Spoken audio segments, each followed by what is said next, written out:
రాజన్న సిరిసిల్ల జిల్లా రుద్రంగి మండల కేంద్రంలో మోహినీకుంట మల్లన్న గుడి స్థలాన్ని కొందరు వ్యక్తులు ఆక్రమించుకోవాలని చూస్తున్నారని యాదవ సంఘ సభ్యులు ఆరోపించారు. ఈ సందర్భంగా వారు మాట్లాడుతూ యాదవుల ఆరాధ్య దైవమైనటువంటి మల్లన్న స్వామి ఆలయ స్థలాన్ని ఆక్రమించుకోవాలనే ఉద్దేశంతో గుడి ముందు భాగంలో ఇష్టానుసారంగా ట్రాక్టర్ తో దుక్కి దున్నారన్నారు. మల్లన్న దేవాలయానికి సంబంధించిన స్థలాన్ని ఆలయానికి వదిలిపెట్టాలన్నారు.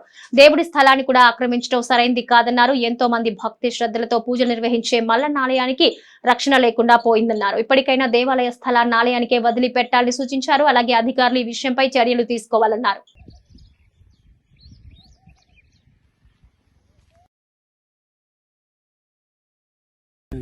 మాది మల్లన్న దేవుని గుడి. మాది దేవుని గుడి. దేవునికి ఉన్న భూమిని కబ్జా చేయించుకుంటా, పొకిలింగి పెట్టి తోడించుకుంటా గుడి దాకా తీసుకొచ్చిండ్రు. ఇప్పుడు దేవుని కాడికి పోతే మాకు చుట్టూ తిరిగి రాకుండా దేవునికి లేకుండా తలం లేకుండా చేసిండ్రు. ఇప్పుడు మేము అత్తే మేము దేవుని దగ్గరికి వస్తే మాకు తలం లేకుండా అయింది.